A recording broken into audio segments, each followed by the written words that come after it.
నమస్తే, welcome to D news. ముందుగా headlines. పశ్చిమ నియోజకవర్గంలో పనికిరాని వ్యక్తి వెల్లంపల్లి శ్రీనివాస్ అన్న.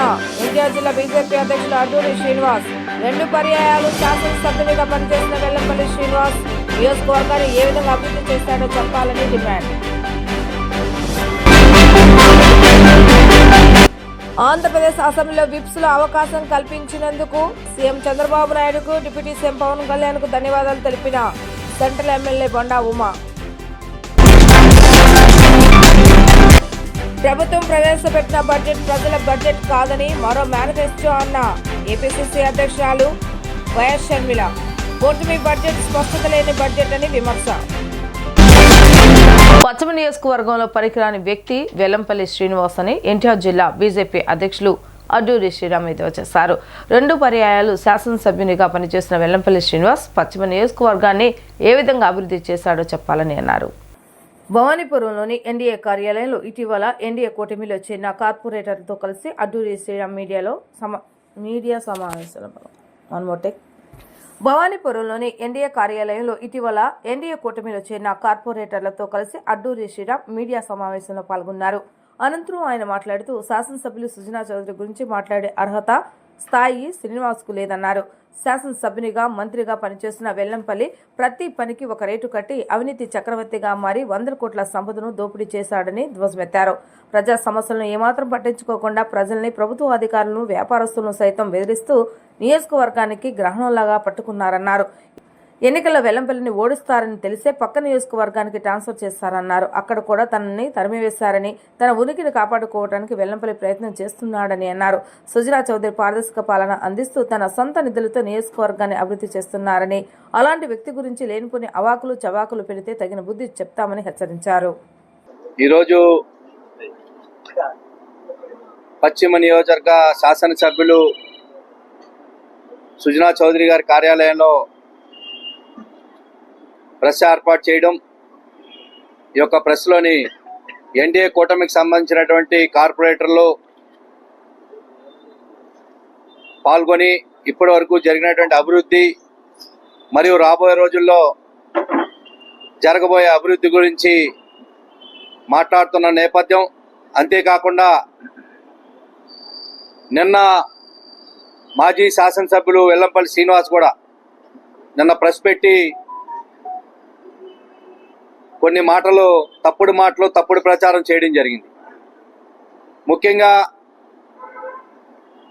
ఎన్డీఏ కూటమి అధికారంలోకి వచ్చిన తర్వాత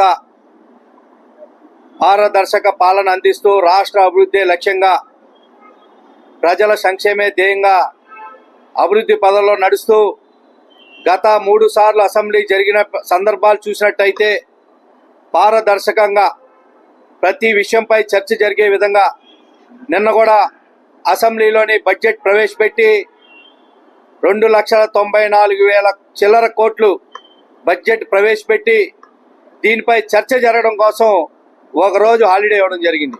అంటే ఈరోజు సెలవు దినం ప్రకటించడం జరిగింది. రేపటి నుండి ఆ యొక్క బడ్జెట్ మీద మంచేంటి చెడేంటి అనేది ఒక పారదర్శక పాలన అందించాలి, ప్రజలకి రాష్ట్రానికి అవసరమైనటువంటి నిధులు కేటాయించాలనేటువంటి ఒక మంచి సంకల్పంతో ఈ యొక్క కార్యక్రమాన్ని రూపొందించి ముందుకు తీసుకెళ్తున్న నేపథ్యం చూస్తా ఉన్నాం. ఆంధ్రప్రదేశ్ అసెంబ్లీలో విప్స్ అవకాశం కల్పించేందుకు Vijayawada central MLA Bonda Uma CM Chandrababu Naidu, DCM Pawan కు ధన్యవాదాలు తెలిపారు. ఈ మేరకు ఆయన మంగళవారం ఒక ప్రకటన విడుదల చేశారు. ప్రస్తుతం టీడీపీ పాలిట్ బ్యూరో సభ్యునిగా కొనసాగుతున్న ఉమ 2014-24 సార్వత్రిక ఎన్నికల్లో విజయవాడ సెంట్రల్ నుంచి ఎమ్మెల్యేగా ఎన్నికయ్యారు.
ప్రవేశపెట్టిన బడ్జెట్ ప్రజల బడ్జెట్ కాదని, మరో మేనిఫెస్టో అని ఏపీసీసీ అధ్యక్షురాలు వైఎస్ షర్మిల ఆరోపించారు. కూటమి బడ్జెట్ స్పష్టత లేని బడ్జెట్ అని విమర్శించారు. సూపర్ 6 అమలు చేయాలి అంటే ప్రతి ఏడాది 1,20,000 కోట్లు కావాలి. చంద్రబాబు నాయుడు ఈ బడ్జెట్లో కనీసం పావంతు కూడా కేటాయింపు లేదన్నారు. ఆంధ్ర రత్న భవన్లో ఏర్పాటు చేసిన విలేకరుల సమావేశంలో వైఎస్ షర్మిల మీడియాతో మాట్లాడారు. మహిళా శక్తి కింద ప్రతి నెల 1,500 ఇస్తా అని చెప్పారని, 1 కోటి మంది మహిళలు రాష్ట్రంలో ఉన్నారని, ఈ పథకం కింద వచ్చే 5 నెలల్లో 7,500 కోట్లు ఇవ్వాలని గుర్తు చేశారు. జగన్కు ప్రతిపక్ష హోదా ఇవ్వకపోవడం ఆయన స్వయం కృతాపరాధమేనని వైఎస్ షర్మిల అన్నారు. 151 స్థానాల్లో గెలిపిస్తే ప్రజలకు ఎన్నో మాయమాటలు చెప్పి ఆయన మోసం చేశారని ఆరోపించారు. వైకాపా హయాంలో జరిగిన అవినీతి అక్రమాలను గమనించి ప్రజలు 11 సీట్లే ఇచ్చారన్నారు. జగన్ను ఎమ్మెల్యేగా ప్రజలు గెలిపించారని, ఎన్నికల్లో గెలిపించిన వారి తరపున పోరాడాల్సిన బాధ్యత లేదా అని ప్రశ్నించారు. ఆంధ్ర రాష్ట్ర ప్రభుత్వం బడ్జెట్ ప్రవేశపెట్టడం జరిగింది. చంద్రబాబు గారి మేధస్సు గురించి, చంద్రబాబు గారి అపారమైన అనుభవం గురించి చాలా గొప్పగా చెప్పుకొచ్చారు. కానీ ఇది బడ్జెటా లేకపోతే మేనిఫెస్టోనా ప్రజలకైతే క్లారిటీ రాలేదు. అది చేసేస్తాం, ఇది చేసేస్తాం, మొదలు పెట్టేస్తాం అన్నట్టుగా మాట్లాడారు. చేసేస్తాం, ఇచ్చేస్తాం, మొదలు పెట్టేస్తాం ఇలాంటి మాటలన్నీ మేనిఫెస్టోలో చెప్పే మాటలు, ఎన్నికలప్పుడు చెప్పే మాటలు. బడ్జెట్ అంటే స్పష్టత ఉండాలి, బడ్జెట్ అంటే కేటాయింపులు ఉండాలి. కానీ ఈ బడ్జెట్లో స్పష్టత లేదు, కేటాయింపులు లేవు. అందుకే ఇది మేనిఫెస్టో కంటే కూడా, ఇది బడ్జెట్ కంటే కూడా మేనిఫెస్టో పోలికలే దీనికి ఎక్కువ ఉన్నాయి. The math is very simple.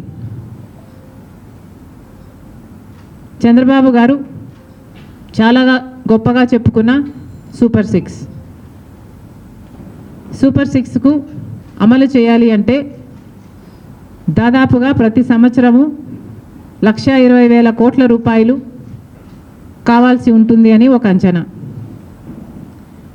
మరి చంద్రబాబు గారు కనీసం పావు వంతు కూడా చేసినట్టుగా కనిపించడం లేదు. చంద్రబాబు నాయుడు సారథ్యంలోని కూటమి ప్రభుత్వం సూపర్ 6 పథకాలకు బడ్జెట్లో భారీగా నిధులు కేటాయింపు చేస్తుంది. అందులో భాగంగా 19 ఏళ్ల నుంచి 59 ఏళ్ల మధ్య ఉన్న ఎస్సీ, ఎస్టీ, బీసీ, మైనార్టీ, ఆర్థికంగా వెనుకబడిన వర్గాలకు చెందిన మహిళలకు నెలకు 1,500 చొప్పున ఆర్థిక సహాయం అందించనుంది. అందుకోసం ఈ ఆర్థిక సంవత్సరానికి గాను 3,341.82 కోట్లను బడ్జెట్లో కేటాయించింది. మహిళలకు ఆర్థిక సహాయం పేరుతో బడ్జెట్లో ఈ నిధులను కేటాయించారు. ఎస్సీ మహిళలకు 5,01,198.42, 330.10 కోట్లు, బీసీ మహిళలకు 1,099.78 కోట్లు, మైనార్టీలకు 83.79 కోట్లు, ఆర్థికంగా వెనుకబడిన వారికి 629.37 కోట్ల నిధులను కేటాయించారు. ఇటీవల జరిగిన ఎన్నికల్లో ఆంధ్ర ఓటర్లు కూటమి ప్రభుత్వానికి పట్టం కట్టారు. దీంతో చంద్రబాబు నాయుడు సారథ్యంలో కూటమి ప్రభుత్వం కొలువు తేరింది. ఆ క్రమంలో ఎన్నికల ప్రచారంలో భాగంగా ప్రజలకు ఇచ్చిన హామీలను ప్రభుత్వం వరుసగా అమలు చేస్తూ వస్తుంది. ఇప్పటికే పలు హామీలను అమలు చేస్తుంది. ఇటీవల ఉచిత గ్యాస్ సిలిండర్ పథకాన్ని అమలు చేశారు. వైసీపీ నేత పోసాని కృష్ణమురళిపై జనసేన పార్టీ నేతలు భవానీపురం పోలీస్ స్టేషన్లో ఫిర్యాదు చేశారు. గతంలో పవన్ కళ్యాణ్ ఆయన అనుచిత వ్యాఖ్యలు చేశారని ఫిర్యాదులో పేర్కొన్నారు. ఇందుకు సంబంధించిన ఆధారాలను పోలీసులకు సమర్పించారు. వైసీపీ హయాంలో తమ ఫిర్యాదులపై ఎటువంటి కేసులు నమోదు చేయలేదని ఆక్షేపించారు. పోసానిపై చట్టపరంగా చర్యలు తీసుకోవాలని జనసేన నేత బాడిద శంకర్ కోరారు.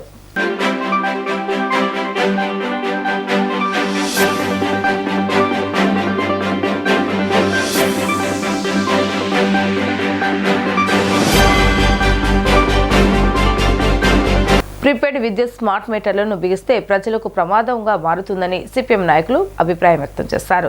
మొబైల్ రీఛార్జ్ మాదిరిగానే ముందుగా డబ్బులు చెల్లించవలసి ఉంటుందని, రాత్రి సమయాల్లో యూనిట్కు అదనంగా భారం పడుతుందని అన్నారు. స్మార్ట్ మీటర్లను పెట్టడాన్ని వ్యతిరేకిస్తూ గాంధీనగర్ రాజ్ యువరాజ్ థియేటర్ వద్ద సిపిఎం నేతలు ఆందోళన చేపట్టారు. ఈ రోజు విజయవాడ రాజ్ యువరాజ్ ఎదురుగా ఉన్న దత్తా కాంప్లెక్స్లో అధికారులు విద్యుత్ స్మార్ట్ మీటర్లు బిగిస్తుండగా సిపిఎం నాయకులు స్థానిక ప్రజానికం అడ్డుకున్నారు. విద్యుత్ స్మార్ట్ మీటర్లు బిగించడానికి పూనుకున్న అధికారులను బిగించవద్దని, స్మార్ట్ మీటర్లు బిగిస్తే ఊరుకునేది లేదని స్థానికులతో కలిసి నేతలు ఆందోళన నిర్వహించారు. అనంతరం బాబురావు కాశీనాథ్ మాట్లాడుతూ విద్యుత్ స్మార్ట్ మీటర్ల బిగింపును ప్రభుత్వం ఉపసంహరించుకోకుంటే ప్రజా ఉద్యమం తప్పదని హెచ్చరించారు. ఈ నిరసనలో సిపిఎం రాష్ట్ర కార్యదర్శి వర్గ సభ్యులు సిహెచ్ బాబురావు, కాశీనాథ్ తదితరులు పాల్గొన్నారు. విజయవాడలో ప్రతి ఇంటికి, ప్రతి షాపుకి విద్యుత్ వినియోగదారులందరికీ దొంగచాటుగా ప్రభుత్వం ప్రీపెయిడ్ స్మార్ట్ మీటర్లు బిగిస్తూ ఉంది.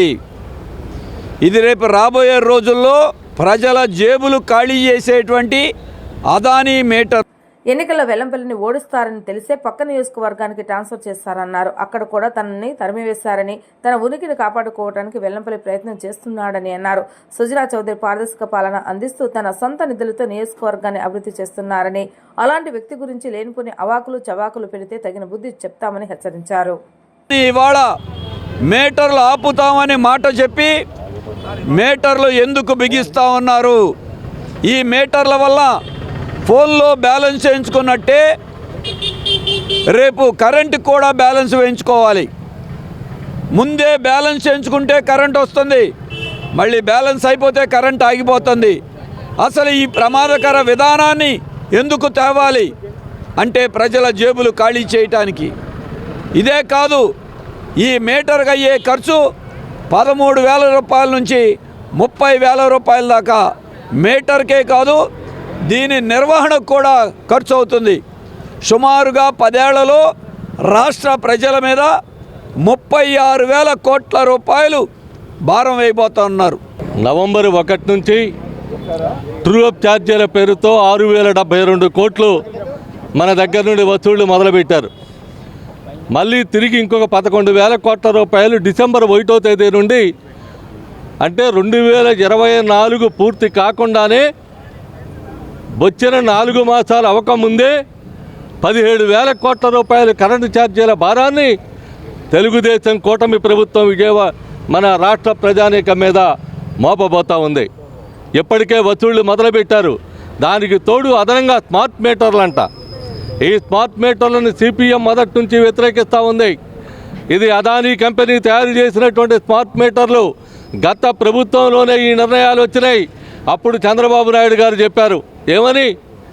నేను ప్రతిపక్షంలో ఉండి చెప్తా ఉన్నా, ప్రతిపక్ష నాయకుడిగా, ఎక్కడికైనా ఎవరింటికైనా ఏ మూలైనా పెడితే పగలగొట్టండి అని చెప్పనని ఆదేశం ఇచ్చినటువంటి చంద్రబాబు నాయుడు గారు ఈరోజు అధికార మార్పిడి జరగంగానే, అధికార పీఠం ఎక్కంగానే, ఆయన ముఖ్యమంత్రి కాగానే ఈరోజు స్మార్ట్ మీటర్లు పెట్టడానికి ఆమోదించి గత విధానాల్ని కొనసాగించేటువంటి దానికి ప్రయత్నం చేస్తూ ఉన్నటువంటి నేపథ్యాన్ని చూస్తూ ఉన్నాం. మహిళలపై సోషల్ మీడియాలో దుష్ప్రచారం చేస్తే కఠిన చర్యలు తీసుకుంటామని ఏపీ బీజేపీ అధ్యక్షురాలు ఎంపీ దగ్గుపాటి పురంధేశ్వరి హెచ్చరించారు. దురాచారాలు, వేధింపులు మహిళలపై ఎక్కువ అవుతున్నాయని దగ్గుపాటి పురంధేశ్వరి ఆందోళన వ్యక్తం చేశారు. మహిళా ఎమ్మెల్యేలను సమన్వయం చేసుకుంటూ వారి సమస్యల పరిష్కారంపై చర్చించినట్లుగా తెలిపారు. కామన్వెల్త్ కాన్ఫరెన్స్లో చాలా అంశాలపై మాట్లాడినట్లుగా దగ్గుపాటి పురంధేశ్వరి తెలిపారు. సోషల్ మీడియాలో వచ్చే పోస్టులపై మహిళా ప్రజాప్రతినిధులు మానసికంగా కుంగిపోతున్నారని అన్నారు. ఇలాంటి అంశాలపై వారిలో మానసిక స్థైర్యం కల్పించేలా సెమినార్లు నిర్వహిస్తామని వివరించారు. ఉద్దేశపూర్వకంగా చేసే దుష్ప్రచారంపై సైబర్ క్రైమ్లో కేసులు పెడతామని హెచ్చరించారు. సిడ్నీలో జరిగిన కామన్వెల్త్ సమావేశంలో భారత్ ప్రతినిధిగా పాల్గొనడం తనకు ఆనందంగా ఉందని అన్నారు. సిడ్నీలో జరిగిన కాన్ఫరెన్స్లో తనను మహిళా ఎంపీగా, వారికి చైర్మన్గా AP assembly speaker Ayyanna Patrudu తనను పంపారని తెలిపారు. అన్ని సమావేశాల్లో పాల్గొని అనేక అంశాలపై చర్చ చేసినట్లు చెప్పారు. ఏపీ స్పీకర్ హోదాలో అయ్యన్న పాత్రుడు కూడా ఈ సమావేశాలకు హాజరయ్యారని అన్నారు. తన మీద ఉంచిన బాధ్యతకు పూర్తి న్యాయం చేసేలా పని చేస్తానని దగ్గుపాటి పురంధేశ్వరి పేర్కొన్నారు. ఒక అరుదైనటువంటి అవకాశం నాకు లభించింది. కామన్వెల్త్కి సంబంధించినటువంటి 56 దేశాలకు ఉన్నటువంటి మహిళా బృందానికి ప్రాతినిధ్యం వహించేటువంటి అవకాశం నాకు లభించింది. ప్రత్యేకంగా భారతదేశంలో ఉన్నటువంటి కామన్వెల్త్ పార్లమెంటేరియన్స్ అంటే కేవలం పార్లమెంట్ సభ్యులు కాకుండా దేశవ్యాప్తంగా ఉన్నటువంటి మహిళా ఎమ్మెల్యేలు ఎవరైతే ఉంటారో వారందరితోటి సమన్వయం చేసుకుంటూ వారు ఎదుర్కొనేటువంటి సమస్యలు ఏవైతే ఉంటాయో వాటన్నిటినీ కూడా తెలుసుకుంటూ వాటిని పరిష్కారం చేయడం మాత్రమే కాకుండా కామన్వెల్త్ ఏదైతే సాధారణంగా ఒక్కొక్క కామన్వెల్త్ దేశంలో ప్రతిసారి కూడా కాన్ఫరెన్స్ నిర్వహించడం జరుగుతుంది. ఈసారి ఆస్ట్రేలియా సిడ్నీలో నిర్వహించారు. వచ్చే సంవత్సరం అయితే బహామాస్లో నిర్వహిస్తారు. ఆ మేరకు నిర్ణయం అయితే చేయటం జరిగింది. కనుక ఎప్పుడైతే ఈ కామన్వెల్త్ కాన్ఫరెన్స్ జరుగుతుందో జనరల్ అసెంబ్లీ ఉంటుంది, ఎగ్జిక్యూటివ్ అసెంబ్లీ ఉంటుంది. జనరల్ అసెంబ్లీలో మహిళా పార్లమెంటేరియన్స్ కావచ్చు లేదా మహిళా ప్రజాప్రతినిధులు కావచ్చు, వారు ఏ స్థాయి వారైనా సరే వారు ఎదుర్కొనేటువంటి సమస్యలు సాధారణంగా చాలా వరకు కూడా డిస్క్రిమినేషన్ ఏదైతే ఉంటుందో అది మహిళలు ఎదుర్కోవడం జరుగుతూ ఉంటుంది. అది మాత్రమే కాకుండా సీరియస్గా తీసుకోకపోవటం దగ్గర నుండి మహిళల పట్ల జరుగుతున్నటువంటి అంటే మహిళా ప్రజాప్రతినిధుల పట్ల జరుగుతున్నటువంటి దురాచారాలు, అదేవిధంగా వారి మీద వైలెన్స్ ఏదైతే ఉంటుందో వైలెన్స్ అనేది కేవలం భౌతికంగా వారిని అటాక్ చేయటమో లేకపోతే వారిని ఇబ్బంది పెట్టడం లేకపోతే దెబ్బతీయటం కాకుండా సోషల్ మీడియాలో ఏవైతే వార్తలు వస్తాయో వారిని కొంచెం మానసికంగా కుంగదీసే విధంగా వారి చరిత్రహీనులుగా వారిని అక్కడ ప్రొజెక్ట్ చేయటం కావచ్చు, లేకపోతే వారి మీద అనేక రకాలైనటువంటి అభాండాలు వేయటం కావచ్చు. అంటే మానసికంగా మహిళా ప్రజాప్రతినిధుల్ని కుంగదేసే విషయాలు ఏవైనా సరే దాన్ని కూడా మెంటల్ వైలెన్స్ కింద తీసుకోవడం పరిగణించడం జరుగుతుంది. హోదా ఉంటేనే అసెంబ్లీకి వస్తా అని జగన్ అనడం పిచ్చికి పరాకాష్ట అని విజయవాడ తూర్పు ఎమ్మెల్యే గద్దె రామ్మోహన్ అన్నారు. కూటమి ప్రభుత్వం ప్రవేశపెట్టిన బడ్జెట్ ప్రజారంజక బడ్జెట్ అని అన్ని రంగాలకు ప్రాధాన్యం కల్పించామని వైసీపీ పత్రికలో బడ్జెట్పై అన్ని అవాస్తవాలు ప్రచురించాయని మండిపడ్డారు. విజయవాడ తూర్పు నియోజకవర్గం 2వ డివిజన్ కార్మిక నగర్లో డ్రైనేజ్ నిర్మాణ పనులకు ఎమ్మెల్యే గద్దె రామ్మోహన్ శంకుస్థాపన చేశారు. ఈ సందర్భంగా ఆయన మాట్లాడుతూ 32 లక్షలతో డ్రైనేజ్ పనుల నిర్మాణానికి శంకుస్థాపన చేశామని, త్వరితగతిన పూర్తి చేసి ప్రజలకు అందుబాటులోకి తీసుకొస్తామని స్పష్టం చేశారు. గతంలో ఎన్నడూ లేని విధంగా రాష్ట్ర బడ్జెట్లో కేటాయింపులు జరిగాయని, అన్ని రంగాలకు కూటమి ప్రభుత్వం పెద్దపీట వేసిందన్నారు. వైసీపీ పత్రికలో బడ్జెట్పై అన్ని అవాస్తవాలు ప్రచురించారని, సూపర్ 6 హామీలకు బడ్జెట్లో కేటాయింపులు జరిగాయని వెల్లడించారు. జగన్ పాలనలోని బడ్జెట్ కాగితాలకే పరిమితమైందని విమర్శించారు. అభివృద్ధి సంక్షేమం 2 కళ్లుగా కూటమి పాలన జరుగుతోందన్నారు. ఈ కార్యక్రమంలో స్థానిక టీడీపీ నేతలు పాల్గొన్నారు. నిన్న బడ్జెట్లో మీరు అందరూ కూడా చూసుంటారు. గతంలో ఎప్పుడూ లేని విధంగా ప్రతి ఒక్క సబ్జెక్ట్ని కూడా బడ్జెట్లో తీసుకుని ఒక చక్కటి విశ్లేషణతో బడ్జెట్ పుస్తకం తయారు చేయడం జరిగింది. నేను చాలా సభల్లో ఉన్నాను. సుమారు ఒక్కొక్క సభకి 5 పర్యాయాల చొప్పున సుమారు 24 బడ్జెట్లు పైగా నేను చూడటం జరిగింది. ప్రతిసారి కూడా బడ్జెట్ 1 గంటలో చదివేసి క్లోజ్ అయిపోయేది. నిన్నటి రోజున 10 గంటలకు మొదలైన బడ్జెట్ 1 గంట వరకు కూడా చదవటం జరిగింది. అంటే ఈవెన్ వ్యవసాయ బడ్జెట్ కానివ్వండి లేకపోతే మెయిన్ బడ్జెట్ కానీ అన్నీ కూడా ప్రతి ఒక్క విషయాన్ని దాంట్లో ప్రస్తావించారు. ఇవాళ సాక్షి పత్రికలు చూస్తే అది లేదు ఇది లేదు ఇది లేదు అన్న అన్నిటికీ ఉంది సమాధానం. అక్కడ ప్రత్యేకంగా శ్రీనిధి మీరు అందరూ చూసుంటారు. శ్రీనిధికి ఎక్కడ ప్రస్తావన లేదు, చాలా మోసం చేశారన్న. శ్రీనిధి కోసం 3,000 చిల్లర కోట్లు దాంట్లో పెట్టడం జరిగింది మహిళల కోసం. అదేవిధంగా ప్రతిదానికి కూడా అమౌంట్లు అక్కడ పెట్టడం జరిగింది. మళ్ళీ అమ్మ వందనానికి వీటన్నిటి ఏదైతే సూపర్ 6 అని చెప్పారో ప్రతి ఒక్కదాన్ని కూడా బడ్జెట్లో పొందుపరిచి దానికి ఇంత అమౌంట్ ఇస్తున్నామని కూడా చెప్పడం జరిగింది. అంటే కేవలం వాళ్ళు ఒకటే బాణి మభ్య పెట్టేసి అబద్ధాలు చెప్పి అబద్ధాలనే నమ్మించాలని చేసే ప్రయత్నం ఎల్లవేళలా సాగదని మన ఎలక్షన్ నిరూపించబడింది. సంపద సృష్టిస్తామని చెప్పి అధికారంలోకి వచ్చిన చంద్రబాబు నాయుడు ఇప్పటికీ 50,000 కోట్లు అప్పు చేస్తారని మాజీ మంత్రి పేర్ని నాని ఆరోపించారు. గుంటూరు జిల్లా జైలు వద్ద మంగళవారం పేర్ని నాని మీడియాతో మాట్లాడారు. సూపర్ 6 హామీల అమలు కోసం బడ్జెట్ను ఎందుకు కేటాయించలేదని ప్రశ్నించారు. విశాఖ ఉక్కును చంద్రబాబు నాయుడు అమ్మకానికి పెట్టారని, కూటమి ప్రభుత్వం 420 పనులు చేస్తుందని తీవ్రస్థాయిలో దుష్మెత్తారు. అంటమే కానీ షణ్ముఖ వ్యూహం అంటమే కానీ ఈ 6 హామీలకి మరి ఇక్కడ అసెంబ్లీలో కూడా అనాలిగా డబ్బులు పెట్టలేదండి చంద్రబాబు నాయుడు మన షణ్ముఖ వ్యూహానికి అని చెప్పని. మరి వాళ్ళు దగా మోసం చేస్తుంటే అది యజ్ఞంగా కనపడుతుంది మన డిఐజీ గారికి.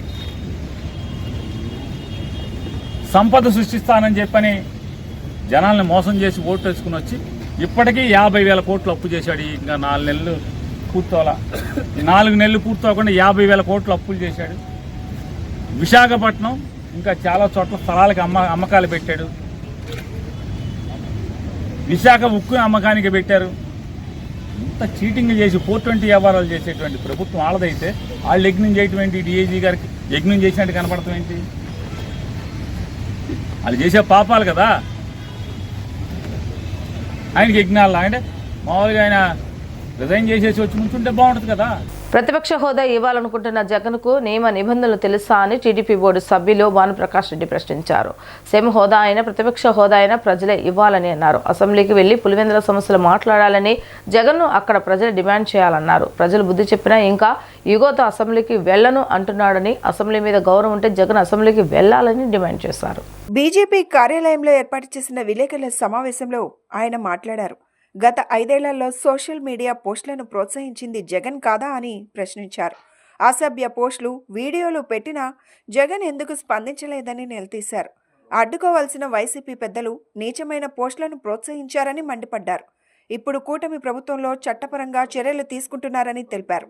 నాకు అవకాశం కల్పించినటువంటి మా ఎన్డీఏ కూటమి పెద్దలు, గౌరవనీయులు రాష్ట్ర ముఖ్యమంత్రి గారు నారా చంద్రబాబు నాయుడు గారు, లోకేష్ బాబు గారు, పవన్ కళ్యాణ్ గారు, మా రాష్ట్ర అధ్యక్షురాలు పురంధేశ్వరి గారు, మా మంత్రివర్యులు సత్యకుమార్ యాదవ్ గారు, అలాగే మా పార్టీ పెద్దలు నా మీద నమ్మకంతో నా మీద ఈ గురుతరమైనటువంటి బాధ్యతని అప్పగించారు. గతంలో కూడా ఒకసారి స్వామివారి సేవలో పనిచేసే అవకాశం నాకు భారతీయ జనతా పార్టీ అప్పటి ఎన్డీఏ కూటమి నాకు అవకాశం ఇచ్చింది. తిరిగి ఈ అవకాశం కల్పించినందుకు పార్టీలో ఉన్నటువంటి ప్రతి ఒక్కరికి మనస్ఫూర్తిగా కృతజ్ఞతలు తెలియజేసుకుంటూ మా జాతీయ నాయకత్వానికి కూడా మరోసారి కృతజ్ఞత తెలియజేసుకుంటున్న మిత్రులారా. ఫ్రెండ్స్, ఆంధ్రప్రదేశ్లో ఆలయాలకి మంచి రోజులు వచ్చాయి. గత 5 సంవత్సరాల్లో 2019 నుంచి 2024 వరకు ఆంధ్రప్రదేశ్లో ఎక్కడ చూసినా సరే దేవాలయాలపై దాడులు, దేవతా విగ్రహాలు చెవి ముక్కు నరికివేయడాలు, పవిత్ర రథాలు దగ్నమవడాలు, ఆఖరికి పవిత్ర పుణ్యక్షేత్రమైన తిరుమలను కూడా ఒక రాజకీయ పునరావాస కేంద్రంగా మార్చి జగన్మోహన్ రెడ్డి గారు 2019లో ముఖ్యమంత్రిగా ప్రమాణ స్వీకారం చేసిన తర్వాత మా టీటీడీ యాక్ట్ 30 ఆఫ్ 1987కి వ్యతిరేకంగా 81 మందితో ధర్మకర్తల మండలిని నియమించడం జరిగింది. దాని మీద మా పార్టీ అనుమతితో నేను రాష్ట్ర హైకోర్టు అత్యున్నత న్యాయస్థానానికి వెళ్ళడం జరిగింది. 52 మందిని అబెయిన్స్లో పెట్టడం జరిగింది. పరిశ్రమలకు ప్రభుత్వం తీసుకువచ్చిన సింగిల్ విండో విధానాన్ని వ్యవసాయంలో కూడా ఏర్పాటు చేయాలని సిపిఎం రాష్ట్ర కార్యవర్గ సభ్యులు వి శ్రీనివాసరావు డిమాండ్ చేశారు. సాగుదారుల చట్టంలో ప్రభుత్వం తీసుకువచ్చిన సవరణలు స్వాగతిస్తున్నామని అన్నారు. రాష్ట్ర ప్రభుత్వం తీసుకువచ్చిన ఆంధ్రప్రదేశ్ సాగుదారుల హక్కు చట్టం 2024పై సవరణలు ఆంధ్రప్రదేశ్ కౌలు రైతుల సంఘం ఆధ్వర్యంలో ఎంబీవీకే భవన్లో రౌండ్ టేబుల్ సమావేశం నిర్వహించారు. ఈ సందర్భంగా రైతు సంఘాల నాయకులు మాట్లాడుతూ రాష్ట్ర ప్రభుత్వం తీసుకువచ్చిన ఆంధ్రప్రదేశ్ సాగుదారుల హక్కు చట్టం 2024పై కౌలు రైతుల హక్కులను కాపాడడానికి 35 సవరణలు ప్రభుత్వానికి ప్రతిపాదిస్తున్నామన్నారు. కౌలు రైతులందరికీ భూ యజమాని సంతకంతో సంబంధం లేకుండా గ్రామ సభల ద్వారా కౌలు గుర్తింపు కార్డులు ఇవ్వాలని సాగుదారుల చట్టంలో ప్రభుత్వం తీసుకువచ్చిన సవరణలు స్వాగతిస్తున్నామన్నారు. పరిశ్రమలకు ప్రభుత్వం తీసుకువచ్చిన సింగిల్ విండో విధానాన్ని వ్యవసాయంలో కూడా ఏర్పాటు చేసి కౌలు రైతుల హక్కులను కాపాడాలన్నారు. స్కేల్ ఆఫ్ ఫైనాన్స్ ప్రకారం పంట రుణాలు మంజూరు చేయాలన్నారు. ప్రభుత్వ పథకాలు, నష్టపరిహారం, బీమా, సబ్సిడీలు కౌలు రైతులకు ప్రాధాన్యత ఇవ్వాలన్నారు. రౌండ్ టేబుల్ సమావేశం ద్వారా హక్కు చట్టం 2024పై చేయాల్సిన సవరణలు వ్యవసాయ శాఖ మంత్రికి, అధికారులకు డ్రాఫ్ట్ రూపంలో అందజేస్తామన్నారు. రోజు రోజుకి కౌలు విస్తరిస్తూ ఉన్నది. కౌలు రైతుల ఆత్మహత్యలు, కౌలు రైతుల కడగండ్లు మాత్రం ఇంకా పెరుగుతూ ఉన్నాయి. రెట్టింపు 3 రెట్లు పెరుగుతూ ఉన్నాయి. ఏ ప్రభుత్వం వచ్చి ఎన్ని విధాన ప్రకటనలు చేసినా కౌలు రైతుల యొక్క జీవితాల్లో మాత్రం మార్పు లేదు. ఉత్పత్తి చేసేది వాళ్ళు, ఉత్పత్తి చేసి పంటలు పండించే కౌలు రైతులకేమో భూమి లేదు, భూమి ఉన్నవాళ్ళు ఏమో కష్టపడి పని చేయటం లేదు. అందువల్ల ఉత్పత్తి మీద కూడా దీని ప్రభావం పడుతుంది. వ్యవసాయ ఉత్పత్తి కౌలు రైతులు ప్రోత్సహిస్తేనే రాష్ట్రంలో గణనీయంగా పెరుగుద్ది. అలాంటి ప్రోత్సాహం కోసమని 2011లో కౌలు రైతు సంఘం పోరాడిన తర్వాత చాలా పెద్ద ఎత్తున రాష్ట్ర వ్యాప్తంగా అప్పుడు చట్టం తెచ్చింది ఆనాడున్న ప్రభుత్వం. ఆ తర్వాత గత ప్రభుత్వం దానికి సవరణలు చేసి యజమానుల యొక్క సంతకం లేకుండా కౌలుదారులకి కార్డులు ఇవ్వము అని చెప్పే చట్టం, అంటే కౌలుదారుల యొక్క సంక్షేమం, వాళ్ళ హక్కు కాకుండా యజమానుల యొక్క హక్కు మీద ఎక్కువ ఆతృత పడి ఆ చట్టం చేసింది. అందువలన అంతకుముందు 5-6 లక్షల మందికి వచ్చే కార్డులు కూడా 1,00,000-1,50,000కు పడిపోయింది. రాష్ట్రంలో 25 లక్షల మంది పైగా కౌలుదారులు ఉన్నారు. అందరికీ కౌలు రైతులకు కార్డులు ఇస్తేనే రుణాలు వస్తాయి. ప్రకృతి ఏదైనా నష్టం జరిగినప్పుడు కానీ, ఇన్సూరెన్స్ కానీ, ఇతర ఇన్పుట్ సబ్సిడీలు ఇవన్నీ కూడా వస్తాయి. భూ యజమానులకు ఎలాంటి నష్టం ఉండదు. భూ యాజమాన్య హక్కులు పోవు, కానీ సాగుదారు హక్కులు ప్రత్యేకంగా కాపాడాలి. అందుకని ఈ చట్టానికి రాష్ట్ర ప్రభుత్వం మరలా ఇప్పుడు కొత్తగా వచ్చినటువంటి తెలుగుదేశం కూటమి ప్రభుత్వం కొన్ని సవరణలు చేసి దానికి కొత్త చట్టాన్ని తెచ్చింది. దాని మీద చర్చించే నిమిత్తం ఇక్కడ అందరినీ కూడా పెద్దల్ని, రైతు నాయకుల్ని, వివిధ సంఘాల నాయకుల్ని పిలవటం జరిగింది.